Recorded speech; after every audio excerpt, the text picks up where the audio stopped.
فرمایا کرتی تھیں کہ اللہ تعالیٰ نے مجھے 10 باتوں میں تمام ازواج کے اوپر فضیلت دی۔ پہلی فضیلت کہ اللہ تعالیٰ نے میری صورت اپنے محبوب کو دکھا دی کہ یہ دنیا میں اور جنت میں آپ کی زوجہ بنے گی۔ دوسری فضیلت کہ میں ہی تھی جو کنوارے پن میں نبی علیہ السلام کے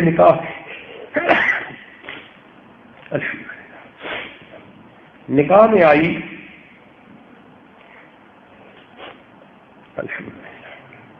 جتنی بھی باقی ازواج مطہرات تھیں یا تو وہ بیوائیں تھیں یا مطلقہ تھیں، میں ہی تھی جو کنواری تھی اور اللہ کے محبوب کے نکاح میں آئی، اور فرماتی تھیں کہ میں نبی علیہ السلام کے ساتھ ایک بستر پہ لیٹی ہوتی تھی کہ اس حال میں اللہ کا قرآن نازل ہوتا تھا۔ فرماتی تھیں کہ میں ہی تھی کہ جس کی پاک دامنی کی گواہی اللہ رب العزت نے اپنے قرآن میں عطا فرمائی۔ پانچویں فضیلت فرمایا کرتی تھیں کہ ایک موقع پر نبی علیہ السلام کو جھنڈا بنا کر لہرانے کی ضرورت تھی اور آپ کوئی چیز ڈھونڈ رہے تھے۔ جب مجھے پتہ چلا تو میرا ایک دوپٹہ تھا جو سفید بیک گراؤنڈ تھا اور اس میں کالی لائنیں لگی ہوئی تھی، میں نے وہ اللہ کے محبوب کی خدمت میں پیش کیا۔ اللہ تعالیٰ کے محبوب نے اپنے مبارک ہاتھوں سے میرے دوپٹے کو اسلام کا جھنڈا بنا کر لہرایا۔ چھٹی فضیلت یہ فرماتی تھیں کہ میرے ماں اور باپ دونوں مہاجر اور صحابی تھے، یہ فضیلت کسی اور کو حاصل نہیں تھی۔ ساتویں فضیلت فرماتی تھیں کہ میں کئی دفعہ لیٹی ہوتی تھی سامنے اور اللہ تعالیٰ کے محبوب نماز پڑھتے تھے، یہ فضیلت آپ کی ازواج میں سے کسی اور کو حاصل نہیں تھی۔ آٹھویں فضیلت کہتی تھی کہ اللہ تعالیٰ کے محبوب کئی مرتبہ میرے ساتھ اکٹھے غسل فرماتے، ایک برتن میں پانی ہوتا، ہم دونوں قریب بیٹھ کر نہا رہے ہوتے، کبھی میں پیالے سے پانی اپنے اوپر ڈالتی اور کبھی اللہ کے محبوب اپنے اوپر پانی ڈالتے، یوں مل کے نہانے کی فضیلت میرے سوا کسی اور زوجہ کو حاصل نہیں ہوئی۔ نویں فضیلت کہا کرتی تھی کہ میں بستر پر بیٹھی تھی اور اللہ رب العزت کے محبوب میرے سینے پر اپنا سر رکھ کر ٹیک لگائے ہوئے تھے کہ اس حال میں اللہ تعالیٰ کے محبوب نے اس دنیا سے پردہ فرمایا۔ اور 10ویں فضیلت کہا کرتی تھی کہ میرے ہی حجرے کو اللہ رب العزت نے اپنے محبوب کے لیے پسند کیا اور اسے جنت کا باغ کہا، اور جنت کے باغ میں اللہ کے محبوب قیامت تک آرام فرما رہے ہیں۔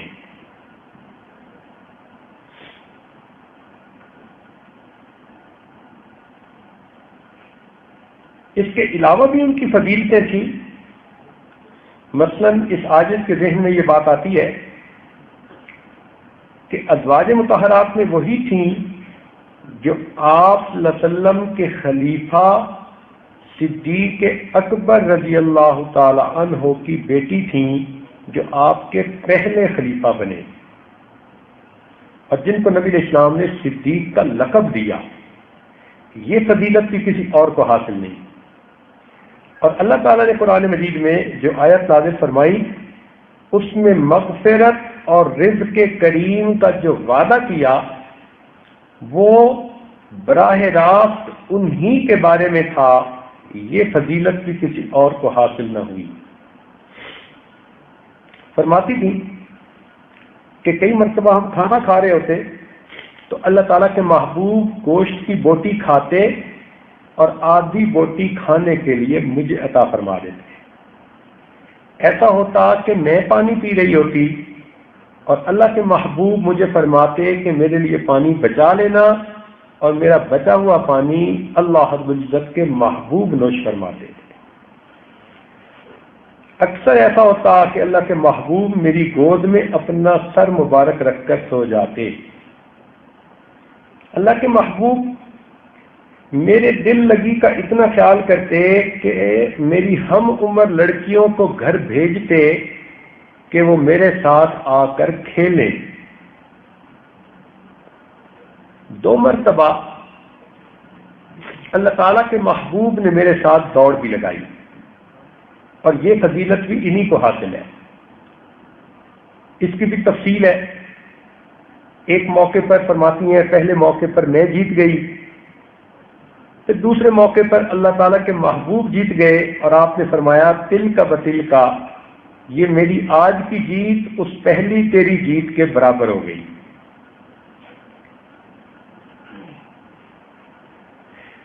تو دیکھیے کہ یہ عائشہ صدیقہ رضی اللہ تعالیٰ عنہ کے بارے میں نبی علیہ السلام نے فرمایا کہ ان کو دنیا کی عورتوں پر وہ فضیلت حاصل ہے کہ جیسی سرید کھانے کو باقی کھانوں پر فضیلت حاصل ہے۔ بہت ذہین تھیں، چنانچہ ایک مرتبہ فاطمہ الزہرا رضی اللہ عنہا کے ساتھ بیٹھی تھیں، تو ماں بیٹی کا رتبہ تھا مگر عمر کم ہونے کی وجہ سے آپس میں دوستانہ بھی تھا۔ تو فاطمہ الزہرا رضی اللہ عنہا مسکرائیں، پوچھا تم مسکراتی ہو؟ کہنے لگی مجھے خیال آیا۔ کیا خیال آیا؟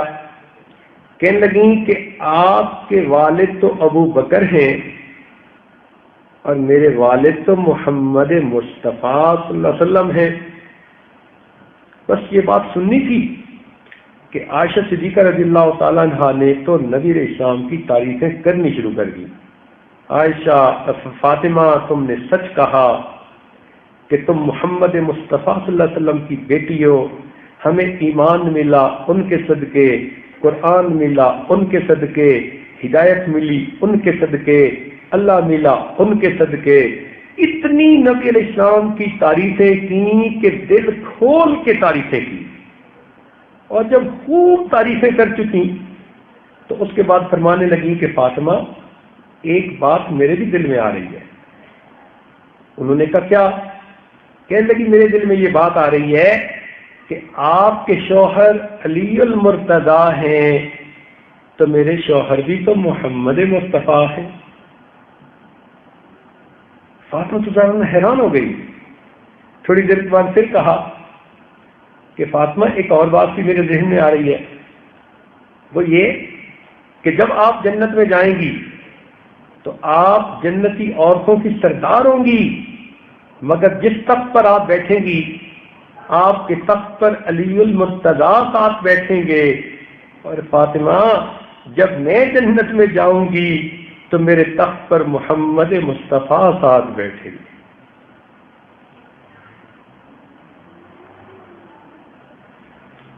چنانچہ ان کی نمایاں واقعات میں سے چند باتیں میں آپ کے سامنے آج پیش کرنا چاہ رہا ہوں۔ ایک تو یہ کہ ایک مرتبہ نبی اسلام ایک غزوہ پر تشریف لے گئے، ایک مقام پر قیام فرمایا جس کا نام تھا ذات الجیش۔ وہاں سے گزرتے ہوئے پانی تو تھا نہیں، مگر عائشہ صدیقہ رضی اللہ تعالیٰ عنہ نے ایک ہار پہنا ہوا تھا۔ فرماتی ہیں کہ وہ ہار میں نے اپنی بڑی بہن اسماء سے ادھار مانگا تھا، وہ میرا ہار کہیں ٹوٹ کے گر گیا، تو جب ٹوٹ کے گر گیا تو میں نے نبی اسلام کی خدمت میں عرض کیا تو نبی علیہ السلام نے قافلے کو رکنے کا حکم دیا، پڑاؤ ڈال دیا گیا، اور نبی علیہ السلام نے 2 بندوں کو بھیجا کہ جاؤ ہار کو ڈھونڈو۔ اس دوران اللہ تعالیٰ کے محبوب میری گود میں سر رکھ کے لیٹ گئے۔ فرماتی ہیں کہ صحابہ کرام نے محسوس کیا کہ اگلی نماز کا وقت قریب ہے اور پانی یہاں ہے نہیں، اور اللہ تعالیٰ کے محبوب نے پڑاؤ کا حکم دے دیا۔ تو ان میں سے ایک میرے والد کے پاس آئے اور آ کر کہنے لگے کہ دیکھیں، آپ کی بیٹی کا ہار ڈھونڈنے کے لیے یہاں پڑاؤ ڈالا گیا اور پانی ہے نہیں اور نماز کا وقت قریب ہو گیا، تو کیا بنے گا؟ تو صدیق اکبر اللہ تعالیٰ عنہ غصے میں میرے خیمے میں آئے۔ اللہ تعالیٰ کے محبوب آرام فرما رہے تھے، تو صدیق اکبر اللہ عنہ نے مجھے آہستہ آواز سے ڈانٹا اور کہا کہ عائشہ، کیا مصیبت تم نے کھڑی کر دی کہ تمہارے ایک ہار کی وجہ سے پورے قافلے نے رکنا کو روک لیا گیا؟ تم ایسی بے موقع بات کیوں کرتی ہو؟ اور یہ کہہ کے فرماتے ہیں کہ ابوبکر صدیق لانو جو میرے والد تھے، انہوں نے میرے بازو کے گوشت پر چٹکی بھری، جیسے غصے میں مائیں اپنے بچوں کی چٹکی بھرتی ہیں۔ تو وہ فرماتی ہیں کہ مجھے سخت تکلیف ہوئی، مگر میں ڈانٹ بھی برداشت کر گئی، چٹکی کی تکلیف بھی برداشت کر گئی، اس لیے کہ میری گود میں اللہ کے محبوب سوئے ہوئے تھے، کہیں ان کی نیند میں خلل نہ آ جائے۔ فرماتی ہیں کہ میرے اس صبر کا اللہ نے فوراً اجر دیا کہ اللہ رب العزت کے محبوب جب تھوڑی دیر بعد اٹھے تو آپ کے اوپر اللہ کا قرآن نازل ہوا اور اس میں تیمم کر کے نماز پڑھنے کی آیات نازل ہو گئی۔ فرماتے ہیں کہ پھر میرے والد مسکراتے اور ہنستے ہوئے میرے پاس آئے اور کہنے لگے، عائشہ تو کتنی خوش قسمت ہے کہ تیری وجہ سے اللہ نے امت کے لیے آسانی کر دی، اب اگر کہیں پانی نہ ملے تو امت کے لیے تیمم کر کے نماز پڑھنے کا مسئلہ واضح ہو گیا۔ صحابہ کرام فرمایا کرتے تھے کہ اما عائشہ صدیقہ کا یہ احسان ہم کبھی بھی نہیں بھول سکتے۔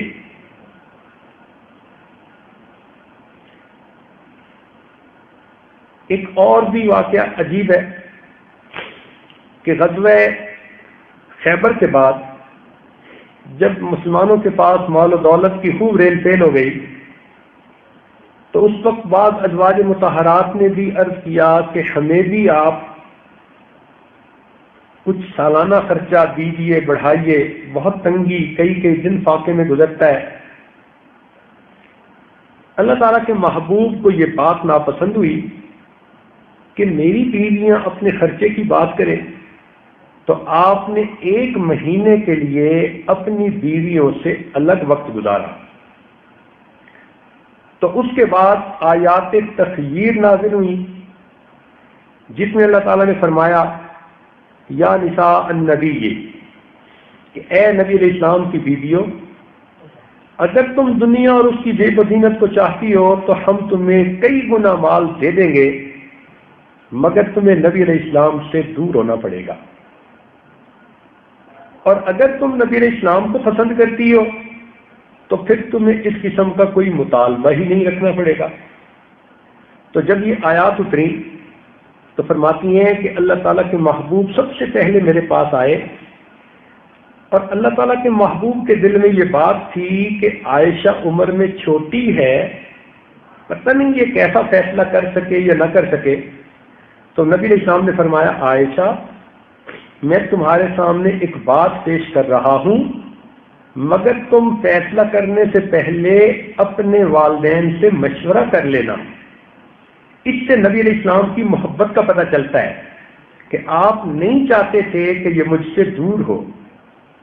تو آپ نے فرمایا کہ عائشہ تم اپنے والدین سے مشورہ کر لینا، میں نے پوچھا کون سی بات؟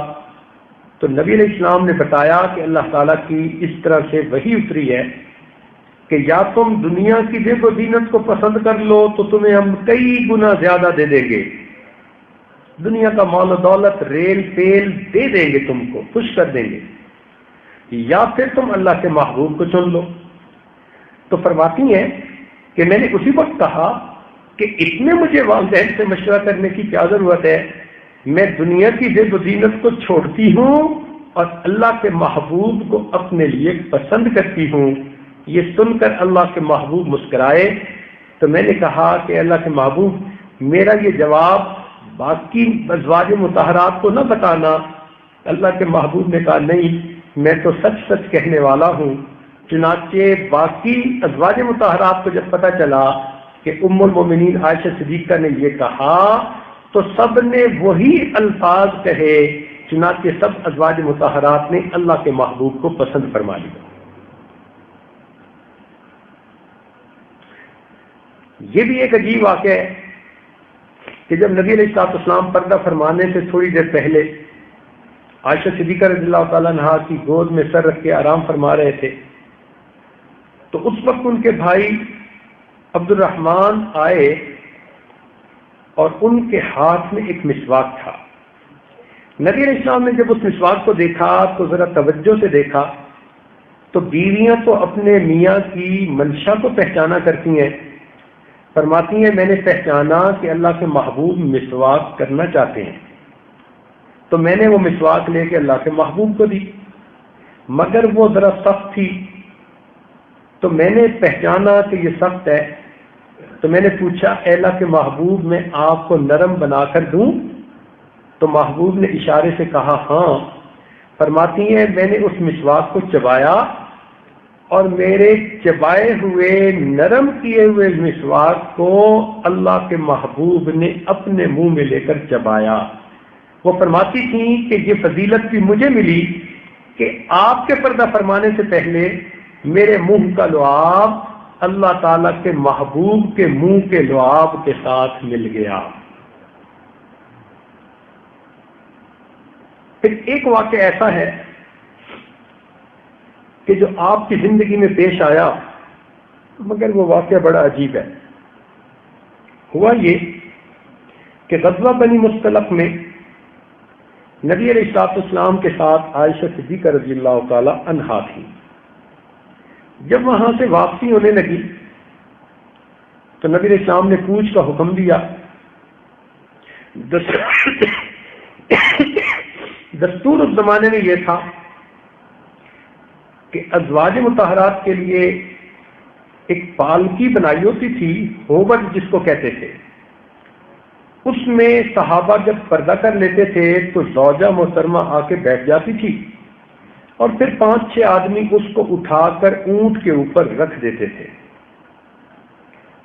تو فرماتی ہیں کہ جب تیاری ہونے لگی تو میں نے سوچا کہ سفر لمبا ہوگا تو بہتر ہے کہ میں قضائے حاجت سے فارغ ہو جاؤں۔ جب میں قضائے حاجت سے فارغ ہو کر آ گئی اور ہوبج میں بیٹھنے لگی تو لوگوں نے پردہ کیا ہوا تھا۔ اس وقت مجھے خیال آیا کہ میرا ایک ہار تھا جو کہیں گر گیا، تو میں نے سوچا کہ ابھی تو کچھ وقت ہوگا، اس لیے بہتر ہے کہ میں ہار کو ڈھونڈ آتی ہوں جہاں میں گئی تھی۔ تو میں پالکی میں بیٹھنے کی بجائے پھر ہار ڈھونڈنے چلی گئی۔ تھوڑی دیر بعد صحابہ کرام جب متوجہ ہوئے تو انہوں نے یہ محسوس کیا کہ شاید ام المومنین اندر بیٹھ گئی ہیں، لہذا انہوں نے اس پالکی کو اٹھا کر اوپر رکھ دیا۔ فرماتی ہیں میری عمر بھی چھوٹی تھی، وزن بھی ہلکا تھا اور 5-6 آدمی اٹھانے والے تھے تو ان کو پتہ ہی نہ چلا کہ اندر کوئی بیٹھا بھی ہے یا نہیں۔ اب جب پالکی اونٹ پر رکھ دی گئی اور سب لوگ تیار ہو گئے تو قافلہ چل پڑا۔ فرماتی ہیں ہار ڈھونڈتے ہوئے مجھے ذرا دیر ہو گئی، جب میں واپس آئی تو میں نے دیکھا کہ قافلہ تو وہاں سے چلا گیا۔ اب ان کی عقل مندی دیکھیں، کہتی ہیں کہ میں نے دل میں سوچا کہ اللہ تعالیٰ کے محبوب جب دیکھیں گے کہ میں اس پالکی میں نہیں تو آپ اسی جگہ پتہ کروائیں گے جہاں سے اونٹ چلے تھے، لہذا میں آرام تسلی کے ساتھ وہیں پر بیٹھ گئی۔ تھکی ہوئی تھی، مجھے نیند آئی تو میں اپنی چادر اوپر لے کر سو گئی۔ نبی علیہ السلام کی عادت مبارکہ تھی کہ جب کہیں سے کوچ ہوتا تو وہاں ایک صحابی کو متعین کر دیتے تاکہ وہ بعد میں دیکھیں کوئی گری پڑی چیز، کوئی بھولی چیز رہ جائے تو ان تمام چیزوں کو سمیٹ کر وہ پیچھے سے لے آئیں۔ تو صفوان بن معطل رضی اللہ تعالیٰ نے صحابی تھے جو بدری صحابی تھے اور پکی عمر کے بندے تھے۔ ان کو نبی علیہ السلام نے اس کام کے لیے ڈپیوٹ کر دیا۔ جب وہ راؤنڈ کرنے کے لیے آئے تو انہوں نے مجھے دیکھا کہ کوئی چادر میں لپٹا سو رہا ہے، تو انہوں نے پہچان لیا کہ یہ تو ازواج مطہرات کے خیمے کی جگہ تھی، اور انہوں نے مجھے نکاح سے پہلے چھوٹی عمر میں دیکھا بھی ہوا تھا، تو وہ پہچان گئے کہ میں ام المومنین ہوں اور میں تو یہاں پیچھے رہ گئی۔ تو انہوں نے اونچی آواز سے پڑھا انا للہ و انا الیہ راجعون۔ فرماتی ہیں ان کی آواز سن کر میں اٹھ بیٹھی اور میں نے اپنے آپ کو اچھی طرح چادر میں لپیٹ لیا۔ انہوں نے اپنے اونٹ کو میرے قریب بٹھا دیا، میں اونٹ کے اوپر بیٹھ گئی اور وہ اس کی رسی پکڑ کے چل پڑے حتیٰ کہ وہ جا کر قافلے کے ساتھ مل گئے۔ قافلے کے اندر کچھ منافقین لوگ تھے جو نبی علیہ السلام کو دکھ پہنچانے کے لیے ہر وقت موقع کی تلاش میں ہوتے تھے۔ جب ان کو یہ پتہ چلا تو انہوں نے تو اس پر بتنگڑ بنا لیا، کیچڑ اچھالنا شروع کر دیا، اور جب نبی علیہ السلام مدینہ میں پہنچے تو انہوں نے پورے شہر میں یہ بات پھیلا دی کہ آپ کی یہ زوجہ معاذ اللہ ارادتاً پیچھے رہیں اور ایک صحابی بھی تھے، اور ہمارا خیال ہے کہ یہ اس سے بچ نہیں سکی۔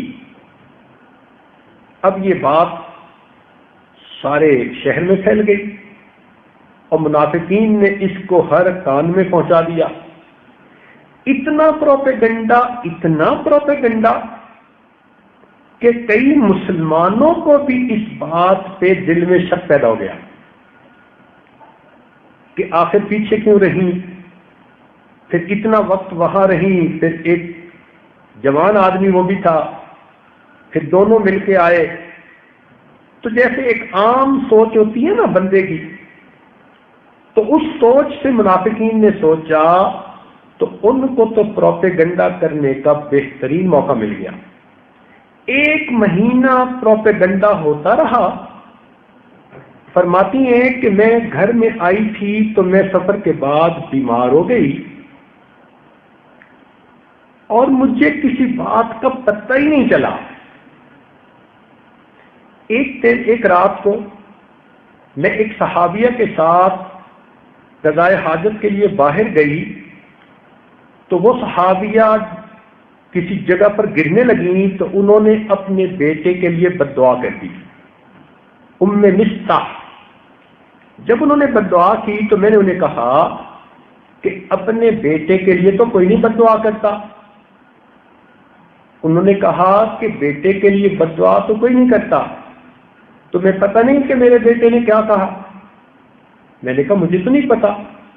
کہتی ہیں کہ اس وقت انہوں نے مجھے سارا واقعہ سنایا کہ اس طرح یہ تو ٹاک آف دی ٹاؤن بن چکی ہے بات، اور آپ کے اوپر تو عجیب الزام لگ رہے ہیں۔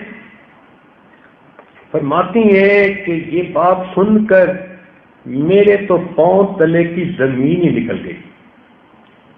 اب جب میں واپس آئی تو نبی علیہ السلام میرے حجرے میں آئے تو میں نے محسوس کیا کہ میں نے سلام کیا تو نبی علیہ السلام نے جواب دے کر اپنا رخ دوسری طرف فرما لیا. میں دوسری طرف گئی اور ادھر سے سلام کیا تو اللہ کے محبوب نے اپنا چہرہ دوسری طرف کر لیا. میں پہچان گئی کہ اللہ تعالیٰ کے محبوب کے دل بہت غم زدہ ہے اور پتہ نہیں آپ کو کیا کیا باتیں سننے میں آئی ہیں. اور اللہ تعالیٰ کے محبوب نے یوں پوچھا کہ ان کا کیا حال ہے. فرماتی ہیں کہ یہ جو الفاظ تھے نا کہ ان کا کیا حال ہے، میرے بارے میں میری حالت پوچھ رہے ہیں بیمار کی، اور یوں فرماتے ہیں کہ ان کا کیا حال ہے. تو میں پہچان گئی کہ یہ معاملہ تو بہت سیریس ہو گیا. چنانچہ میں نے اللہ کے محبوب سے عرض کیا، اے اللہ کے محبوب، اگر آپ مجھے اجازت دیں تو میں بیمار ہوں، کچھ دن کے لیے میں اپنے والد کے گھر چلی جاؤں. اللہ کے محبوب نے اشارے سے ہاں کر دی اور میں اپنے والد کے گھر آ گئی. جب عورتوں پر ایسی مصیبتیں پڑا کرتی ہیں پھر ان کو اپنی ماں اور اپنا باپ یاد آتے ہیں. فرماتی ہیں میں اپنے والد کے گھر میں آئی، میری والدہ نے دروازہ کھولا. میں نے دیکھا کہ میری والدہ کی آنکھیں رو رو کر سرخ ہو چکی تھی. جب اندر پہنچی تو میں نے دیکھا کہ میرے والد ابوبکر صدیق لانو چارپائی پر بیٹھے ہیں، قرآن کی تلاوت کر رہے ہیں اور ان کی آنکھوں سے آنسو ٹپ ٹپ گر رہے ہیں. اس ماں اور باپ کا کیا حال ہو کہ جن کی بیٹی پر الزام لگے، وہ بیٹی جو اللہ کے محبوب کے نکاح میں ہے، ان کے لیے تو مصیبت کا پہاڑ تھا جو ٹوٹ پڑا. فرماتی ہیں کہ جب میں نے اپنی والدہ کو بھی غمزدہ دیکھا، اپنے والد کو بھی غمزدہ دیکھا، تو اب میں سوچنے لگی کہ اب میں کس کے پاس جاؤں. حامد آخری سہارا ہوتا ہے، وہ بھی مجھ سے خفا. ماں باپ سہارا ہوتے ہیں، وہ بھی غمزدہ ہے. تو اب میں کیا کروں؟ فرماتی ہیں اس وقت مجھے اپنا رب یاد آیا. میں اپنے مکان کے ایک کونے کی طرف چلی گئی. میری والدہ نے پیچھے سے مجھے دیکھا کہ بیٹی غمزدہ ہے، کہیں کوئی انتہائی قدم نہ اٹھا لے. مگر میں نے مصلی بچھایا اور مصلی بچھا کر میں سجدے میں چلی گئی اور میں نے اللہ رب العزت سے دعا کرنی شروع کر دی، اے مسکینوں کے پروردگار، اے ضعیفوں کے پروردگار. اللہ، سب فریاد کرنے والے تیرے دروازے کو کھٹکھٹاتے ہیں، آج تیرے محبوب کی حمیرہ بھی تیرے دروازے کو کھٹکھٹاتی ہے. اللہ، یوسف علیہ السلام پر بہتان لگا تھا، آپ نے ان کی پاک دامنی کو واضح فرما دیا. بی بی مریم پر بہتان لگا تھا، ان کی بھی پاک دامنی کو واضح فرما دیا. اللہ، آج آپ کے محبوب کی حمیرہ پہ بھی بہتان لگا ہے. میں فریاد کرتی ہوں، اللہ میرے محبوب کے دل کو میری طرف سے صاف فرما دیجئے، ان کو تسلی دے دیجئے. فرماتی ہیں میں رو رہی تھی، دعائیں کر رہی تھی. ادھر اللہ تعالیٰ کے محبوب انہوں نے گھر کی عورتوں سے میرے بارے میں تحقیق کی. چنانچہ فرماتی ہیں کہ انہوں نے زینب بن جحش سے پوچھا کہ تم عائشہ کے بارے میں کیا کہتی ہو؟ تو انہوں نے جواب دیا کہ میں نے ان میں خیر کے سوا کچھ نہیں پایا. پھر انہوں نے گھر میں کام کرنے والی ام ایمن سے پوچھا کہ تم عائشہ کے بارے میں کیا جانتی ہو؟ اس نے کہا کہ بھولی بھالی لڑکی ہے، اتنی بات ہے کہ سوئی رہتی ہے اور کئی مرتبہ آٹا بکری کھا جاتی ہے، اس کے علاوہ تو میں نے اور کوئی چیز نہیں دیکھی. تو اللہ تعالیٰ کے محبوب کو گھر کی عورتوں سے تسلی ہو گئی میرے بارے میں چنانچہ آپ مسجد نبوی میں تشریف لائے. کیونکہ 1 مہینے سے اللہ تعالیٰ کے محبوب غمزدہ تھے تو آپ کے جاں نثار پروانے صحابہ بھی بہت دکھی تھے. چنانچہ نبی علیہ السلام مسجد میں آ کر بیٹھے. صحابہ بھی خاموش ہیں, آنکھوں سے آنسو کی لڑیاں ٹوٹ رہی ہیں, اور اللہ کے محبوب خاموش بیٹھے ہیں. نبی علیہ السلام نے اس وقت صحابہ سے بھی مشورہ کیا.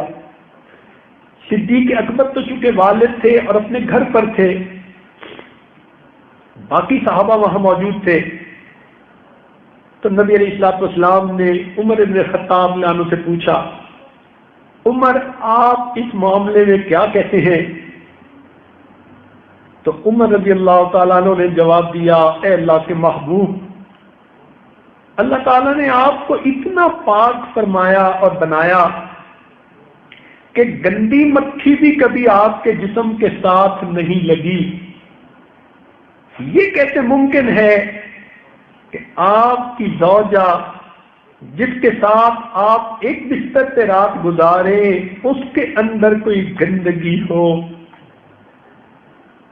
اور یہ بات کہہ کر انہوں نے کہا کہ میرا تو دل کہتا ہے سبحانک ھذا بہتان عظیم, یہ تو بہت بڑا بہتان ہے.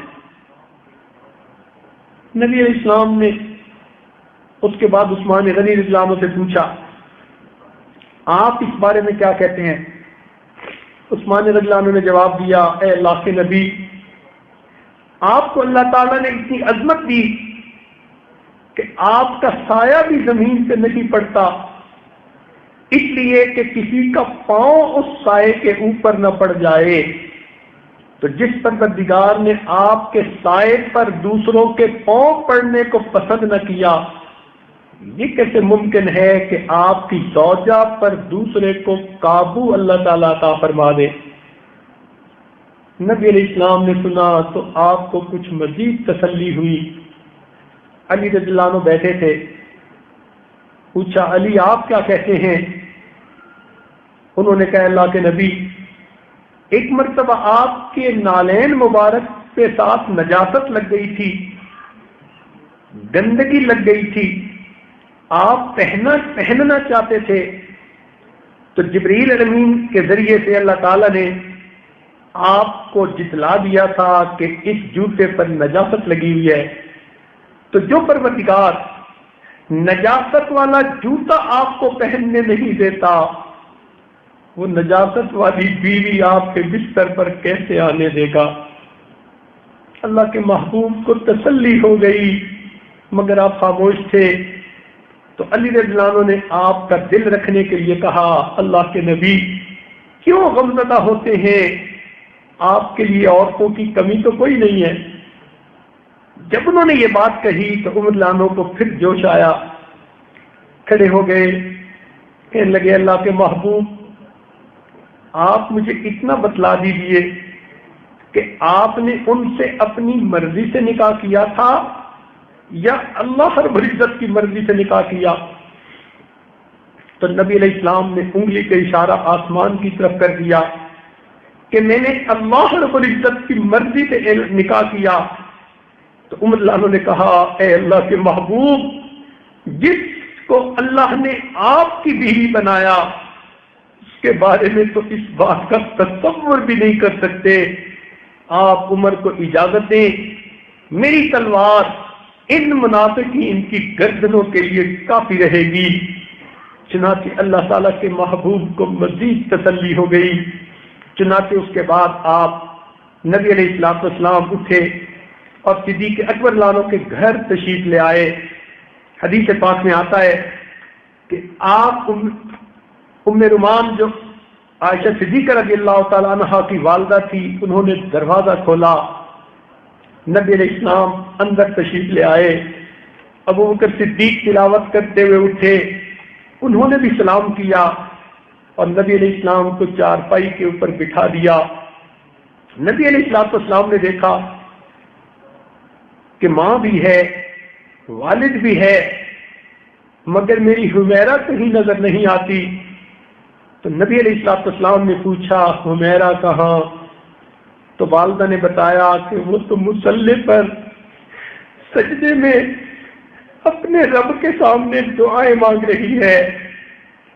فرماتے ہیں اس وقت میری والدہ نے آواز دی، بیٹی اٹھ اور اللہ کے محبوب کا استقبال کر۔ فرماتی ہیں میرا جی چاہا میں اٹھوں اور میں اللہ کے محبوب کے قدموں سے لپٹ جاؤں اور اللہ کے محبوب کو اپنی پاک دامنی کے یقین دہانی کرواؤں، مگر میں نے دل میں سوچا اب تو میں نے احکم الحاکمین کے دربار میں اپنا فیصلہ پیش کر دیا، اب وہی میری مدد فرمائے گا۔ کہتی ہیں یہ آواز سن کر میں اٹھی اور آ کر میں نبی علیہ السلام کے قریب بیٹھ گئی۔ اللہ رب العزت کے محبوب کی طبیعت میں غصہ نہیں تھا، شفقت تھی۔ آپ میری طرف متوجہ ہوئے، فرمایا عائشہ اگر تم پاک دامنی پر ہو تو اللہ تعالیٰ تمہیں تمہاری پاک دامنی کی وضاحت فرما دے گا، اور اگر تم سے کوئی غلطی ہوئی تو عائشہ استغفار کر لو، توبہ کر لو، اللہ تعالیٰ توبہ کرنے والوں کی توبہ کو قبول کر لیتے ہیں۔ اللہ کے محبوب کے ان الفاظ میں خامدوں کے لیے کتنا بڑا سبق ہے کہ بیوی پہ زنا کا الزام لگے، پورے شہر کے اندر اس کا ڈنڈورا پیٹے، اللہ کے محبوب ناراض پھر بھی نہیں، سمجھاتے ہیں اے عائشہ اگر تم سے کوئی غلطی ہوئی تم استغفار کرو اور اللہ سے معافی مانگو، اللہ تعالیٰ توبہ کو قبول کرنے والا ہے۔ فرماتی ہیں جب یہ آپ صلی اللہ علیہ وسلم نے الفاظ کہے تو میرے ضبط کے بندھن ٹوٹ گئے، میری آنکھوں سے آنسو آنے لگ گئے۔ میں نے اپنی والدہ کو دیکھ کر کہا امی میں چھوٹی عمر کی ہوں، آپ ہی میری طرف سے کوئی جواب دے دیجئے۔ والدہ رو کر کہنے لگی بیٹی ہم کیا کہہ سکتے ہیں؟ میں نے والد کی طرف آنکھ اٹھا کر دیکھا، ابو آپ میرے بارے میں آپ صلی اللہ علیہ وسلم کو جواب دے، مگر وہ بھی اتنے غم زدہ تھے کہ ان کی بھی زبان نہیں کھلتی تھی۔ جب میں نے دیکھا کہ اب نہ ماں جواب دے رہی ہے نہ باپ جواب دیتا ہے تو جواب تو مجھے ہی دینا پڑے گا۔ فرماتی ہیں مجھے کچھ سمجھ نہیں آ رہا تھا، میں نے اتنی بات کہی اے اللہ کے محبوب آپ اتنی لوگوں کی باتیں سن چکے ہیں، اگر میں آپ کو یقین دہانی بھی کروانے کی کوشش کروں گی تو شاید آپ کے دل میں یہ بات نہ آئے، لہذا میں وہی کہتی ہوں جو یعقوب علیہ السلام نے کہا تھا فصبر جمیل، میں صبر کرتی ہوں، اور یہ کہا تھا انما اشکو بثی وحزنی الی اللہ، میں اپنا غم اور اپنا دکھ اور درد اللہ کو پیش کرتی ہوں۔ فرماتی ہیں میرے دکھی دل سے یہ آواز نکلی اور اللہ رب العزت کی رحمت آ گئی۔ میں دل میں سوچا کرتی تھی کہ اللہ تعالیٰ نبی علیہ السلام کو خواب کے ذریعے سے حقیقت کی اطلاع دے دیں گے، مگر میں نے کیا دیکھا اللہ کے محبوب کی آنکھیں بند ہو گئی، اور سردی کے موسم میں آپ کی پیشانی پر پسینے کے قطروں کے ستارے چمکنے لگے، اور اللہ کے محبوب نے اپنے اوپر کپڑا ڈال لیا۔ یہ وہ کیفیت تھی کہ جس میں وحی اترتی تھی۔ فرماتی ہیں جب میری والدہ نے اور والد نے دیکھا کہ اللہ کے محبوب پہ وحی اتر رہی ہے تو انہوں نے بلک بلک کے رونا شروع کر دیا۔ ان کو نہیں پتا تھا کہ اللہ کے محبوب پر کیا وحی اترے گی۔ فرماتی ہیں تھوڑی دیر کے بعد اللہ کے محبوب نے جب کپڑا ہٹایا تو آپ کا مسکراتا چہرہ اس طرح سامنے آیا جس طرح چاند، جس طرح بادلوں میں سے 14ویں کا چاند نکل آتا ہے۔ آپ نے فرمایا عائشہ تمہیں مبارک ہو، اللہ نے تمہاری برات خود عطا فرما دی، اور ایک آیت نہیں، 2 آیت نہیں، 10 آیتیں اللہ نے تمہاری پاک دامنی کے بارے میں نازل فرمائی اور ارشاد فرمایا اولئک مبرؤون مما یقولون، یہ بری ہیں ان تمام باتوں سے جو باتیں کہ یہ منافق کرتے ہیں۔ فرمانے لگے کہ یہ بات سن کر میری والدہ کے چہرے پر خوشی کی لہر دوڑ پڑی، کہنے لگی بیٹی اٹھ اور اللہ کے محبوب کا شکریہ ادا کر۔ تو فرمانے لگی کہ میں ناز میں آ کر کہنے لگی میں اللہ کا شکر ادا کرتی ہوں جس نے میری لاج رکھ لی۔ سنیے، جب عورت پاک دامن ہوتی ہے تو اللہ رب العزت اس کو دنیا میں رسوا نہیں ہونے دیتے، بلکہ اللہ تعالیٰ آسمانوں سے اس کے لیے گواہیاں دے دیا کرتے ہیں۔ لہذا جو عورت آج ان 3 باتوں کے اوپر پابند رہے، نیکوکار بنے، اپنے خاوند کے ساتھ دل کی محبت رکھنے والی بنے، اور اپنے ناموس اور اپنے مال اور اولاد کے بارے میں امانت کرنے والی ہو، وہ عورت اللہ تعالیٰ کی پسندیدہ عورت ہے۔ اللہ تعالیٰ تمام عورتوں کو ان صفات کے مطابق زندگی گزارنے کی توفیق عطا فرمائے۔ وآخر دعوانا ان الحمد للہ رب العالمین۔